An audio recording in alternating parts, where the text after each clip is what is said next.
meeting of Monday, June 10th, 2013 is officially called to order. We'll start with a brief moment of silence.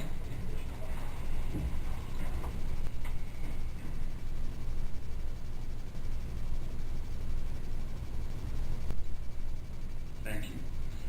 And now Commissioner Farrell will lead us on the Pledge of Allegiance. All right, please rise and remove our hats. Pledge allegiance to the flag of the United States of America, to the republic for which it stands, one nation, under God, indivisible, with liberty and justice for all. Thank you.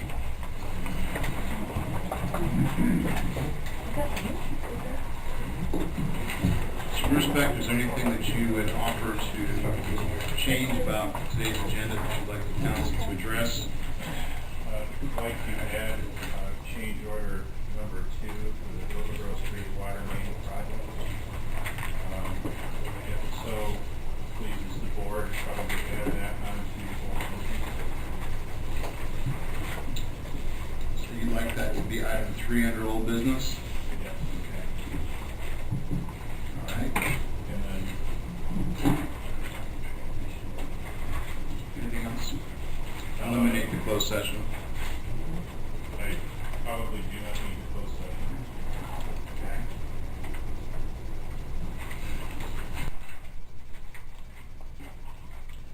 Also, we have the minutes from May 20, budget work session, minutes from May 28, regular meeting, schedule a public hearing for review of Chatham Park Plan Development PDD Master Plan, which will be set a public hearing for June 24, 2013 at 7 p.m. at the Central Carolina Community College Multipurpose Room.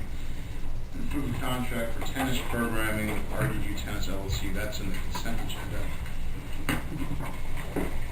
Also schedule public hearing for Randolph Development Corp. LLC for the proposed Bojangles Spec Building on June 24th. And approve a budget amendment to accept a grant award of the Parks Department. So, are there any changes or desire to move anything from the consent agenda to the regular meeting agenda, or any issues with the minutes? I would just like to offer the clarifications to the minutes that I emailed to Ms. Lloyd this afternoon and are before us on our desk this evening.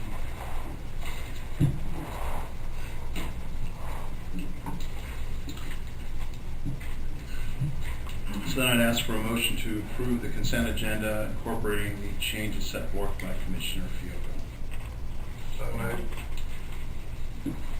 Moved by Commissioner Farrell, second by Commissioner Turner. All in favor say aye. Aye. Okay, then we need a motion to approve the regular meeting agenda with the change set forth by Town Manager Grusebeck, which is to move the item discussing the change orders to 3 in old business, and we can eliminate the closed session. Get a motion incorporating those changes? I'd like to amend that, consider to add the item number 3 to old business, but to retain the closed session. Okay, so you'd like to strike that. You'd like to retain the closed session? That's right. It's a friendly amendment. Do you accept that, Commissioner Cole? Okay, so now it'll be add item 3 to old business, which will be discuss these change orders and still maintain the closed session. Do we have a second? Second. Second by Commissioner Turner. All in favor say aye. Aye.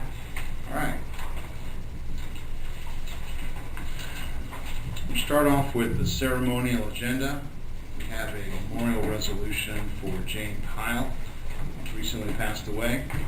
Commissioner Turner, if you would read the resolution into the record. Memorial Resolution. Whereas on the first day of June 2003, death ended the life of Jane Pyle, a valued and dedicated citizen of our community. And whereas Jane Pyle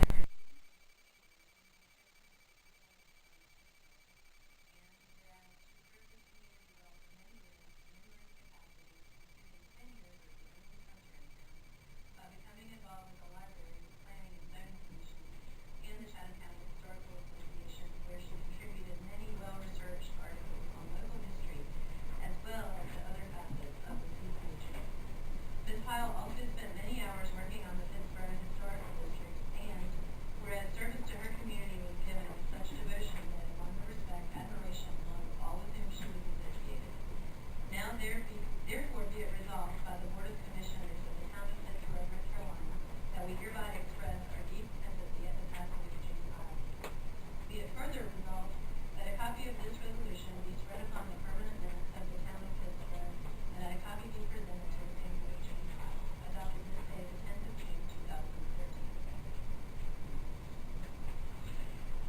motion to approve? Second.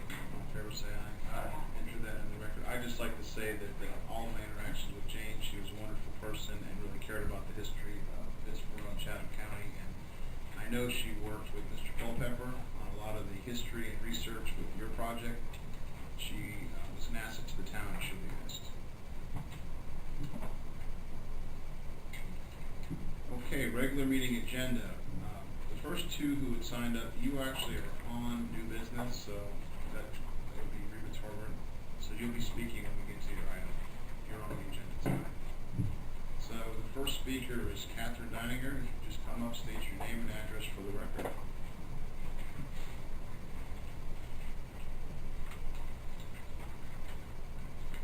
Good evening. I'm Catherine Deininger. My address is 124 Mulberry Lane, Pittsboro, North Carolina. I'm also the co-coordinator of the Robeson Creek Watershed. And I wanted to speak with you, the town board, mayor, and the town staff this evening about James Pyle. So I didn't know that you were going to pass a resolution, but I'm glad to hear that. In particular, I wanted to talk to you about one of the last requests that the Robeson Creek Watershed Council became aware of from Jane. Jane was also, in addition to all the things that we've already mentioned about her, she was one of our biggest supporters of water quality in the Robeson Creek Watershed. She set the example of what could be done with the Tannery Branch restoration that she helped with.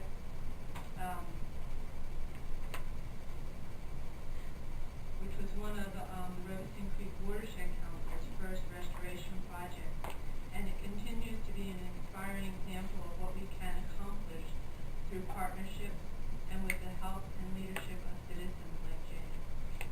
The Robeson Creek Watershed Council is Jane. She was one of our first members 10 years ago when we started, well, actually 13 years ago now. But we know that her legacy lives on through Tannery Branch and all of her efforts for the town. Ever since Tannery Branch was restored in 2006 to its original floodplain, allowing it to naturally meander through the properties across from St. Bartholomew's Episcopal Church, Jane expressed a desire to have this small but important tributary of Robeson Creek in its riparian buffer placed in conservation. In April, Jane reiterated this wish to Karen Hall from North Carolina State University and me through her sister Nancy Simmons, who also lives in Pittsboro. And this is the time when she first became aware that she had cancer, and she was talking to people about what she wanted to have done. And just 2 weeks before her death, Jane made a trip to the office of the town engineer, Greg Royal, to ask him to investigate whether the town of Pittsboro could hold a conservation easement for Tannery Branch. I hope that the town will honor this request and seriously consider holding this easement. The many partners of the Robeson Creek Watershed Council will be happy to assist in establishing such an easement. Fred was hoping to be here this evening, but he had another obligation. But this is something that he was pursuing. Unfortunately, he did not get to speak with her again, but he did speak with her 2 weeks ago. And Nancy Simmons, who is Jane's sister, who lives locally, was the one that brought her to my office. I just wanted to make sure you guys were aware of that. Thank you.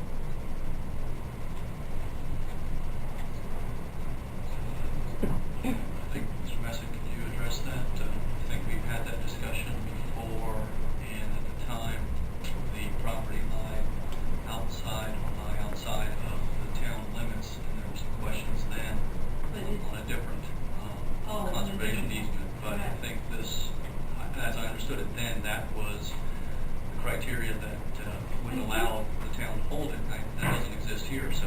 I think the town hold, and Karen certainly would be able to know this for sure, but I imagine Paul you do as well. Who holds the conservation easement around town limits? The the state does? But yes, we could do that. So I don't see a problem with you working with staff to bring it back. Okay. I think that would be a good way to honor Jane Brown's legacy.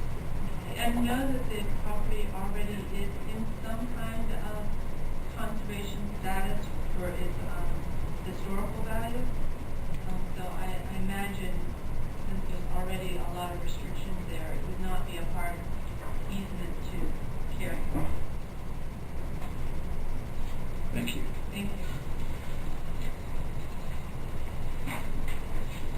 Okay, item 1, new business. To review a request for relief from water bill. Mr. Rusbeck? We have Ms. Secretary Porter here this evening, as my memo indicates, received a high water bill. Ms. Torby has also included a letter explaining from her standpoint what had happened with her residents with regard to this water bill.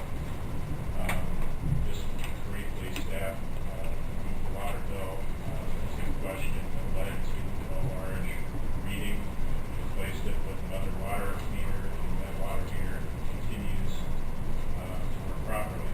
So from the town standpoint, it is puzzling, but we feel like everything, at least in terms of our equipment, appears to be in working order. High water meter.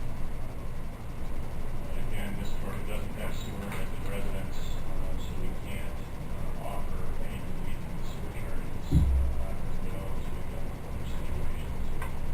I know that in the past, the board has discussed possibly looking at some other policies from other communities. Manny Crutchfield, the finance officer, provided some samples from other communities in the previous packet. There were both of these in this packet as well. We've taken just a brief look at some of the stuff that the other communities have done, and it does appear that there are some settlements that can be established by simply, in most cases, averaging the previous 12 months of billing and trying to smooth out a spike that way. However, at least in terms of some of the policies that I was able to interpret, it appears as if that sort of rate smoothing, so to speak, can usually occur if the resident can indicate that there was an actual pinpoint the location, an actual reason to say that make sure that the town or municipality or water provider is taking care of the problem. There may be some other policies out there that do allow for mulligans, so to speak. We haven't seen them. So I think not to confuse the two issues. I think the issue, of course, that I discussed first of all is as far as how you wish to address this issue, and then second, kind of taking a look and finding out what direction you'd like staff to go as far as handling situations like this in the future based on what we've done. And with that, I'm certainly open. I don't mean to take all the time speaking on this. I know Ms. Torby definitely has some things that she wants to say that she can bring forward. Well, you've come all the way to this meeting, so if either Arnold Torbeck or Rico would like to address the board, these two. Thank you, Mr. Mayor.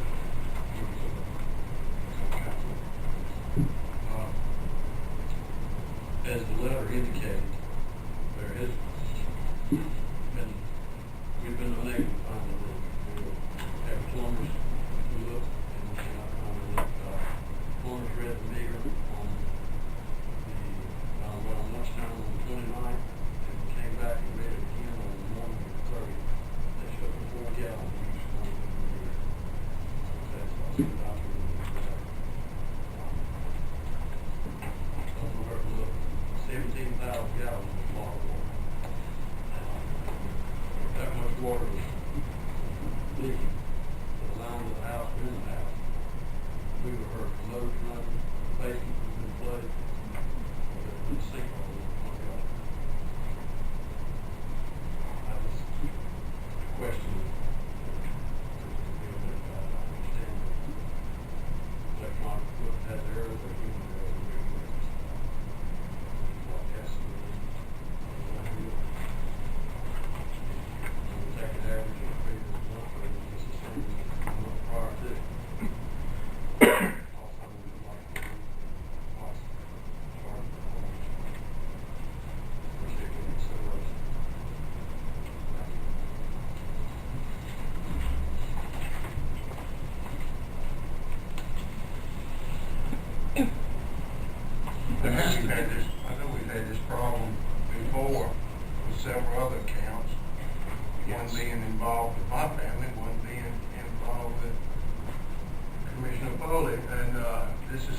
definitely need to address because it's coming up too often.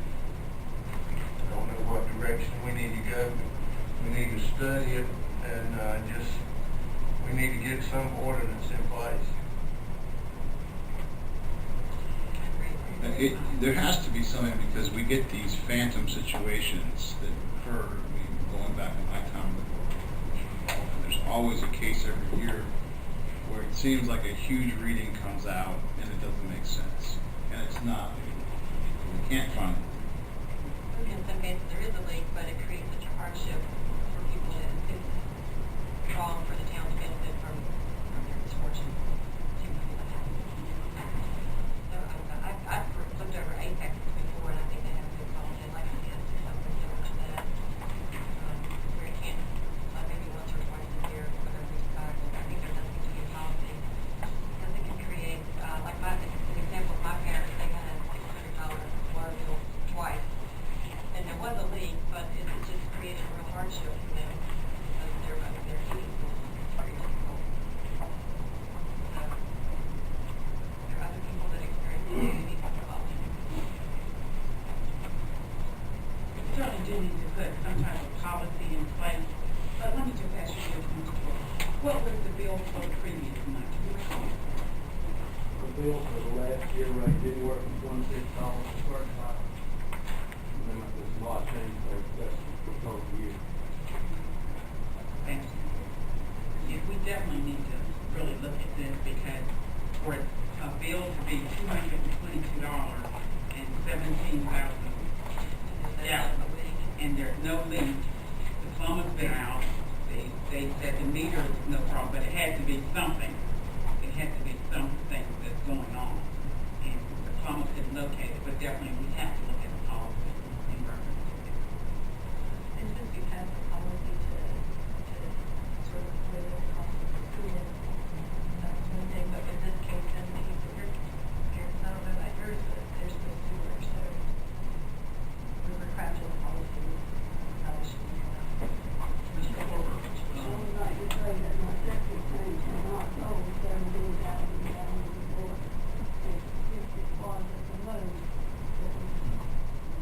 have turned out somewhere.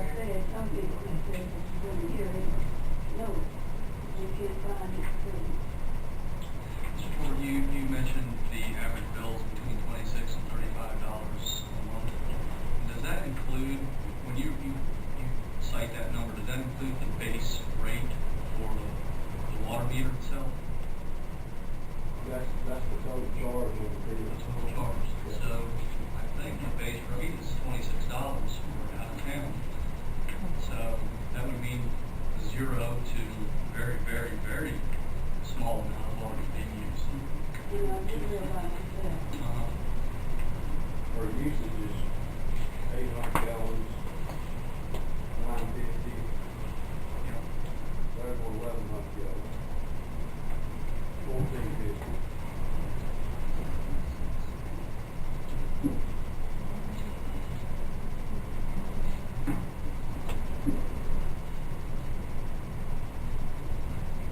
Jackie, I want to ask you a question. Our engineer, these type of problems that happen in the system, we have an old system with new infrastructure in there. What could happen hydrostatically that could push water around, could create false streams? Could you theoretically get situations? Not through that many. You're just getting a meter reading before now. I don't think anything that we're doing, like opening and closing valves or anything like that. It's not going to push it through the meter. Is it possible like a backflow situation could count for the meter run? Not, the normal residential meter doesn't work that way. It usually goes in. Not where all of them are, all the old ones are. What about a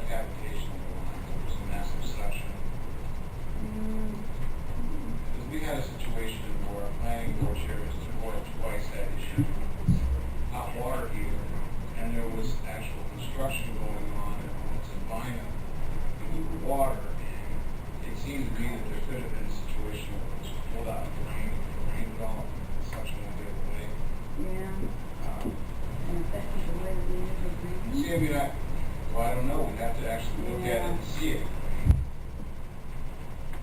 Yeah, I think I'm aware of it. I've not heard. Because the odd thing about these cases that we get, they're always involving people that have really low water usage, for the most part. And then all of a sudden, there's this crazy spike. What, you know, and yes, if you had a leaky fixture, it would cause that. But when they do a tracer and they don't find a leak, I mean, Commissioner Brooks went through the same thing and there's no leak, then where is it? Where's it coming from? Where's the water going? I have to witness to that because I think my son lost like 30,000 gallons and not a single gallon came to the surface. That was a shock. You know, we couldn't find no water. So, I mean, it's not necessarily going to come to the surface all the time.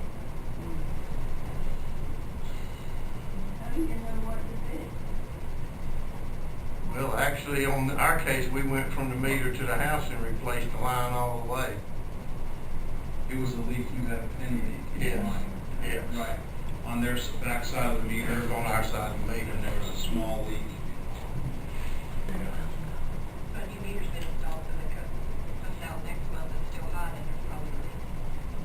Well, I think if it's a leak from the meter to the house, that meter ought to be running. Right. Yes, you got an indicator on the meter that you should have an indicator on the meter. Right. And that's 4 gallons. Right, 4 gallons from lunchtime one day to 8 o'clock the next morning.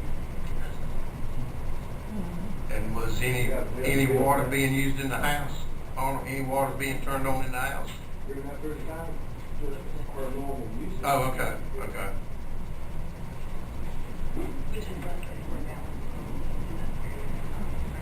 And the other question is, we go back and look at all these figures, all this is based on the reading from the prior month, and of course, it's all put into the computer system, so if there was an error at some point, we could end up with an arithmetic error, and all of a sudden, you wouldn't pick it up and it would show such a huge amount of water usage. You'd have to go back and compare like over a couple of years and see where you were and see that. And we're very sympathetic to this because it appears that you've done everything to show that there's not a leak, and this is a head-scratching situation. But I think the board needs to have a policy in order to handle it, especially for people that don't have wastewater hookup, so that they're not put in a bad situation.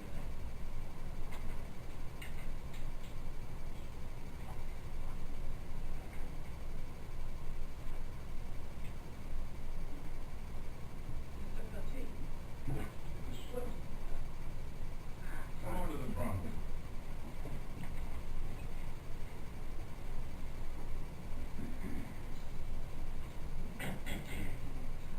What would be your theory in reference to this?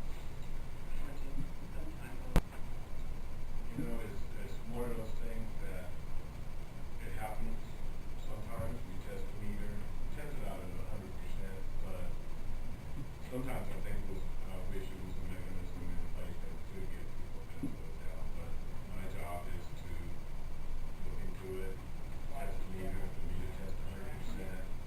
We got to send it out. Not saying that sometimes you do get what we have to work with, we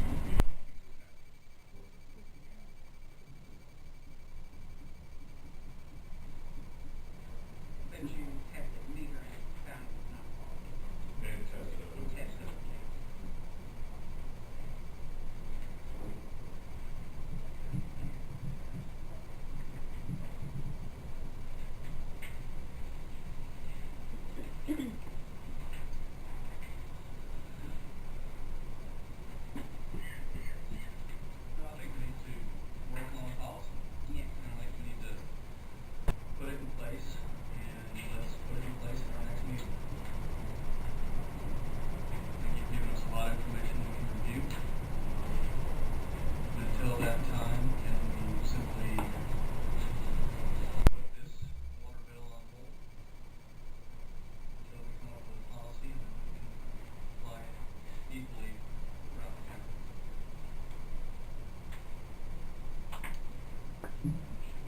possibly get a weekly reading there on the meter? That's what I was gonna say, because what if this is still going on?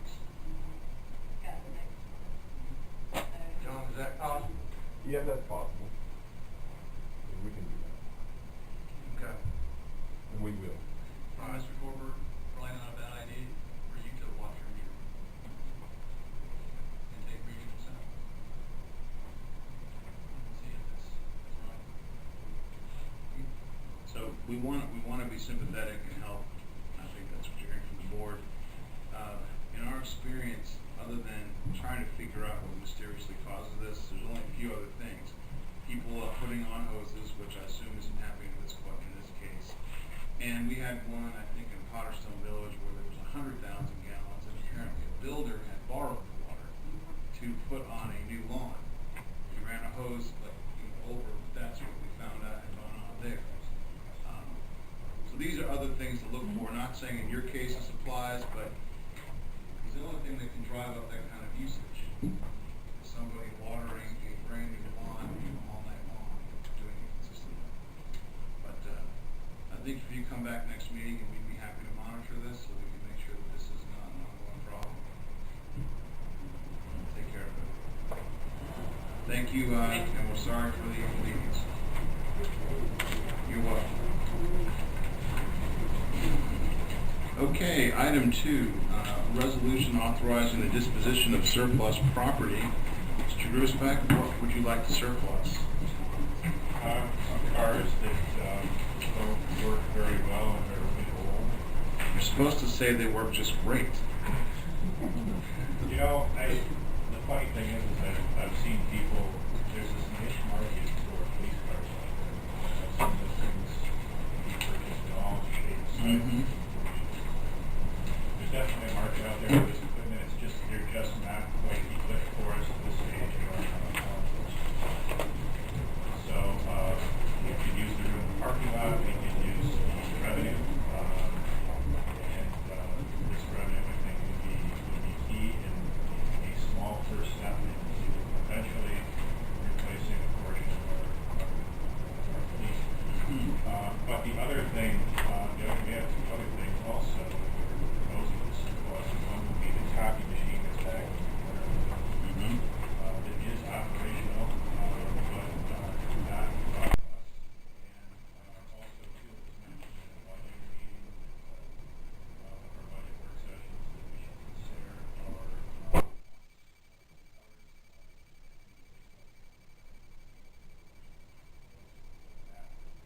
on the list and find an appropriate marketplace for that. Excellent. Mr. Baldwin? Yeah. There is possibly one other thing which may be considered, there's a bicycle that has never been used. Yeah. If we could add that. Yeah, Chief had mentioned that once before. Does it have a blue light on it? Does it have a blue light on it? I'm gonna ride it tonight.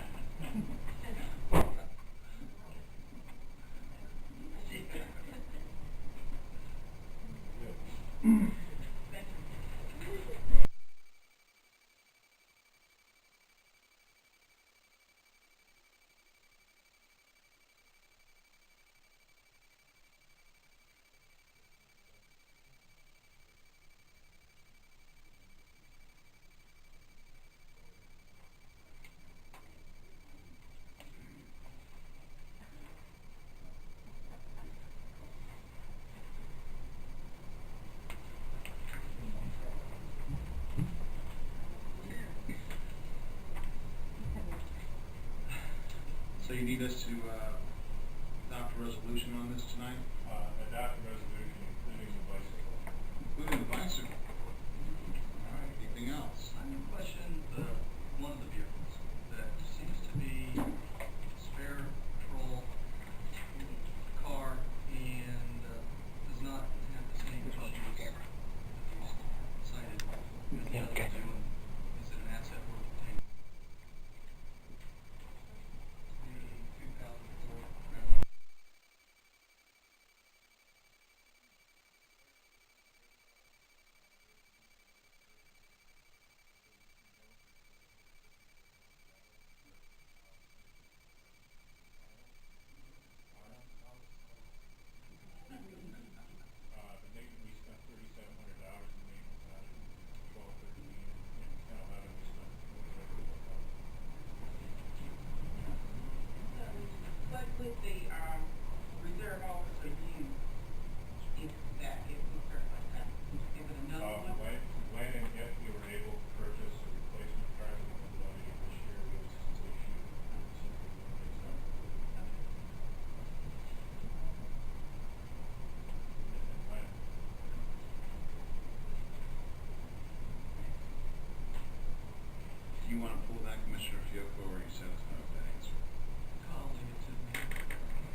business, site plan for the Waffle House.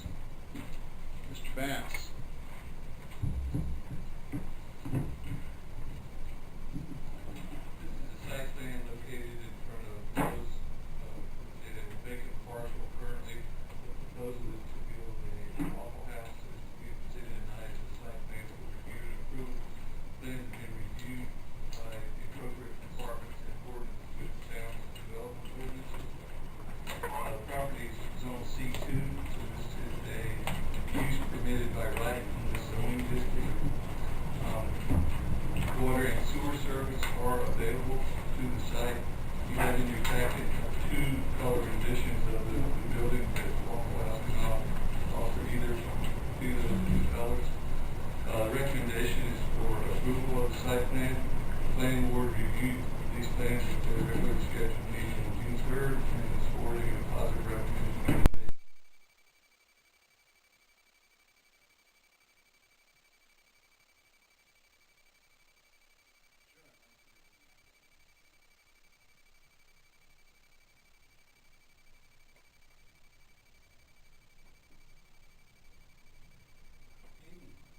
My name is Dan Myers, and I'm the real estate rep for Waffle House Incorporated. And this is Chad Abbott, he's my engineer with Summit Engineering. And Chad has done a very good job as far as we're concerned. He's a very thorough engineer and has taken a lot of things into consideration in the design. So, but I would be more than happy to entertain any questions that you may have.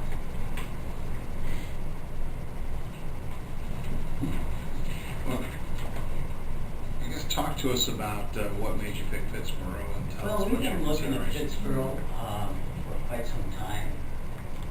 Just never found the appropriate spot.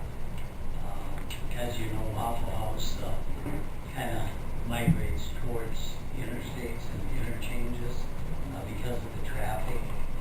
Being 24-hour operation, it's important that we capture traffic during those hours between midnight and 6 in the morning.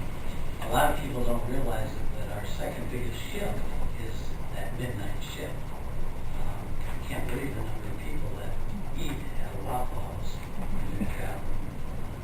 And probably the corridor in the nation that contributes quite a bit to Waffle House is I-95. People come down from the northeast and they've got a certain interchange and Waffle House restaurant that they stop at almost every time they come on their way to Florida and coming back and forth. So, but anyway, I've been living in Pittsboro for quite some time, and matter of fact, I've been working with Ricky Spoon on a number of occasions to develop a site that we could have.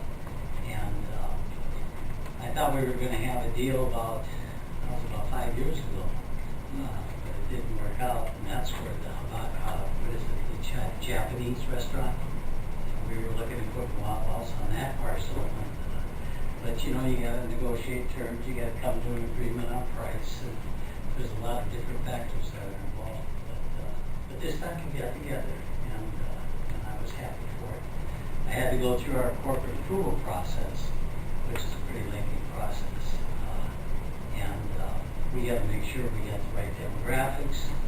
We got to make sure that our sales model to bring us the sales that we need to justify building a restaurant in the community. So, and we've got pretty well, in terms of market coverage.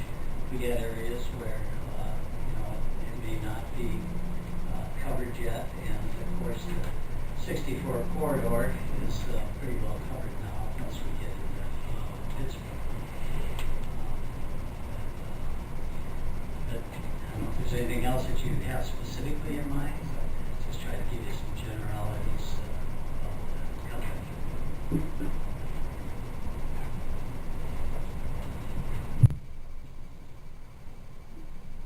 Well, I'm not sure about the rest of the commissioners, but I have eaten at a Waffle House time and after midnight in my life. So I'm quite familiar with both midnight and Waffle House. We used to live in Durham, and there's a Waffle House over there.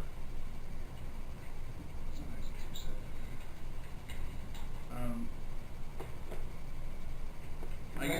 questions. I mean, it's obvious you'd be serving a niche that would, it's not served now. Restaurants open between like 10 p.m. and 6 in the morning. Right. I guess that you, in your studies, you show that the economic pie will work for everyone else because we want everyone to be in good shape here in town. A lot of them do a breakfast, lunch business, and but none of them do your business. So I assume you're going to be appealing to a whole different group of people. Right. Yeah. And again, like a lot of people will say, well, are you concerned that there's a McDonald's there? Because McDonald's serves breakfast. But McDonald's customer and our customer is really two different customers. Not that McDonald's customers don't eat at Waffle House, and vice versa. It's just that people that come to Waffle House, they want to come in there and have a sit-down breakfast and not have to be on the go, in a hurry or what have you. And we have a lot of regulars. I fly out of Atlanta, and I usually stop at our restaurant on Virginia Avenue there by the airport, and I'll see the same people in that restaurant during that time period when I'm getting ready to go to the airport. And I mean, they're just regulars. It's like home to them. And I'll give you one interesting fact. You probably wouldn't realize this, but the busiest day of the year in the Waffle House, what do you think it is? It's going to be a holiday. Christmas. Christmas. Christmas. Yeah, Christmas. And it's amazing how many people who maybe don't have family, but they consider Waffle House their family. And they come and they spend Christmas at the Waffle House. And of course, they recruit just about everybody out of our corporate office who often work in a unit because they need the help because they're just inundated. So I'm sure when you were, there's members of the planning board here. Did you have? It was a split vote on the planning board. Was there any reason why it wasn't unanimous? I didn't remember there was a split vote. Was it unanimous? Oh, that was a minor. Okay, that's what I was getting. I want to know what that was. We decided, that was on the